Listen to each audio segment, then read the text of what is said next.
সবাইকে বেকার করে রাজনীতি করবেন? যত বেকার হবে তত আপনাদের পিছনে লাইন ধরে স্লোগান করবে। তোমরা লিড দিয়ে গার্মেন্টস ইন্ডাস্ট্রি বন্ধ করতে পারো, এখন খুলতে পারো না? আমাদের প্রধান উপদেষ্টা জনাব ডক্টর ইউনূস সাহেব 12%, 13%, 14% রেমিটেন্স আসার কারণে বাংলাদেশে এই রেমিটেন্স যোদ্ধাদেরকে যে সম্মান দিয়েছে, এয়ারপোর্টে আলাদা তাদের বাসস্থান করেছে যে তারা এসে রেস্ট করতে পারে, হোটেলের মতন করেছে, আত্মীয় স্বজন এসে থাকতে পারে, এয়ারপোর্টে তাদেরকে সার্ভিস দিতে হবে, এত ব্যবস্থা করেছে।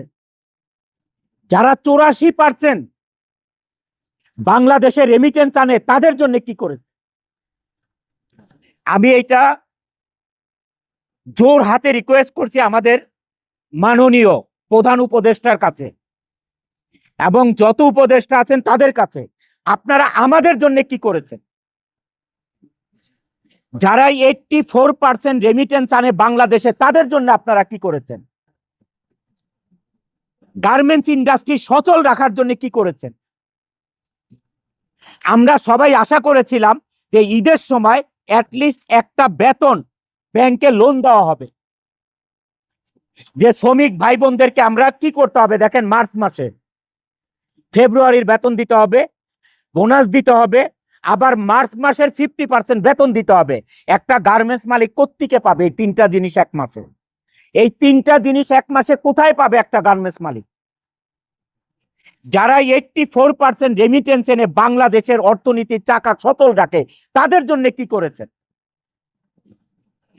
গার্মেন্টস মালিকেরা মুখ চুপ বোঝে, মুখটা চুপ থেকে কি করতেছে, গার্মেন্টস গুলো আরএমজি গুলো বন্ধ করে চলে যাচ্ছে।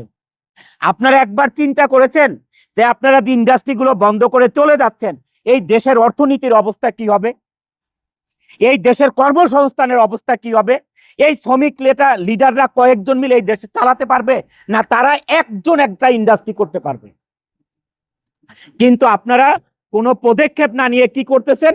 আপনারা গার্মেন্টস গুলো বন্ধ করে যার যার মতো হয়দার গ্রামে চলে যাচ্ছেন, অথবা আপনার গুলশান বনানীর বাসায় বসে থাকতেছেন, অথবা বিদেশের চলে যাচ্ছেন। What is this? এটা কিন্তু আমি অনন্ত জলিল এইটা না করে আজকে আমি প্রতিবাদ জানাচ্ছি যে না, বাংলাদেশে এই আরএমজি সেক্টর থাকতে হবে, না হলে এই দেশ চলার মতন কোনো ব্যবস্থা নাই, কোনো ধরনের ব্যবস্থা নাই। আপনি যে আজকে চাল কিনবেন, আমাদের দেশে যে চাল উৎপাদন হয়, কম উৎপাদন হয়, ডাল উৎপাদন হয়, সমস্ত কিছুর 50%-এর মতন ইম্পোর্ট করতে হয়। ভাত খাবেন কোত্থেকে? ভাতটা খাবেন কোত্থেকে? গার্মেন্টসের ভাই বোনেরা আপনারা বাজার থেকে চাল কিনবেন, কোত্থেকে পাবেন আপনারা? এই চালটা পাবেন কোথায় আপনারা? এই চালটা ইম্পোর্টার, আর এটা ডলার ছাড়া ইম্পোর্ট করা যাবে না। বাংলাদেশের টাকা আজকে কোন দেশ আপনার নিবে না এটা রপ্তানি করতে, আমদানি করতে। কাউকে আপনি টাকা দিলে নিবে না, ডলার দিতে হবে। তাইলে এই ডলার কোত্থেকে আসবে? আমাদের কৃষক ভাইরা আজকে ফসল ফলাবে, এই সার কোত্থেকে আসবে? এই দেশে সার কোত্থেকে আসবে? এই সার ইম্পোর্ট করে আনতে হবে, আর এই ইম্পোর্ট করতে হলে ডলার লাগবে। এই ডলার কারা ইম্পোর্ট, এই ডলার কারা বাংলাদেশে আনে?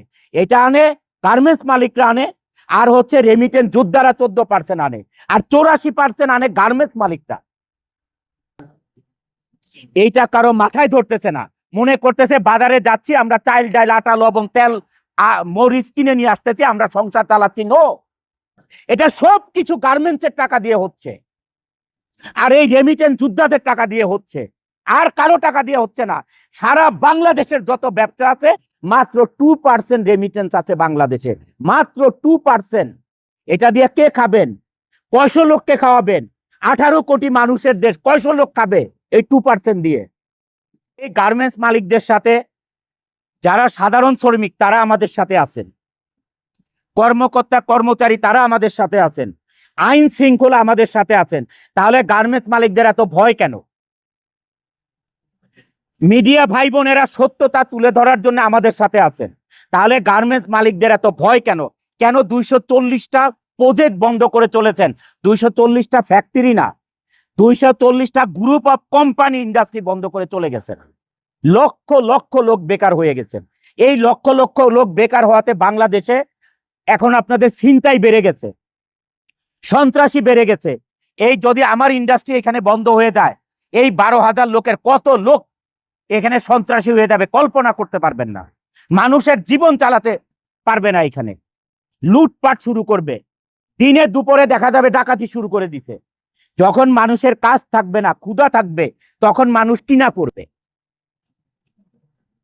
আমি একটি কথা দিয়ে শেষ করতে চাই যে গার্মেন্টস মালিক ভাইয়েরা, আপনারা কাপুরুষের মতো এই ইন্ডাস্ট্রি বন্ধ করে চলে যায়েন না।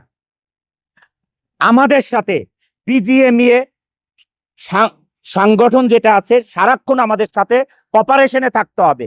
বিজিএমইতে কিছু লোক আছে, তারাও লিড দেয়, এই লিড বন্ধ করতে হবে। বিজিএমইতে 98% যদি ভালো লোক থাকে, 2% লোক আছে এই শ্রমিক লিডারদের সাথে মিশে লিড দেওয়ার চেষ্টা করে,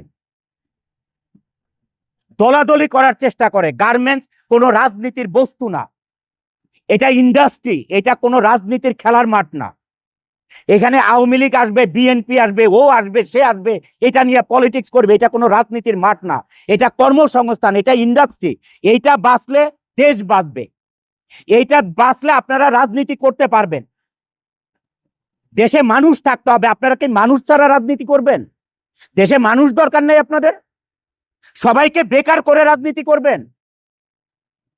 মানে যত বেকার হবে তত আপনাদের পিছনে লাইন ধরে স্লোগান করবে, এটা চান আপনারা? এটা চাওয়ার দরকার নেই আপনাদের। আল্লাহকে ভয় করেন, আপনারা আল্লাহকে ভয় করেন। আপনারা কি চান? দেশের সবাই বেকার হয়ে যাবে আর আপনাদের পিছনে স্লোগান দিবে, এটা চান আপনারা? এটার থেকে বিরত থাকেন আল্লাহর হস্তে।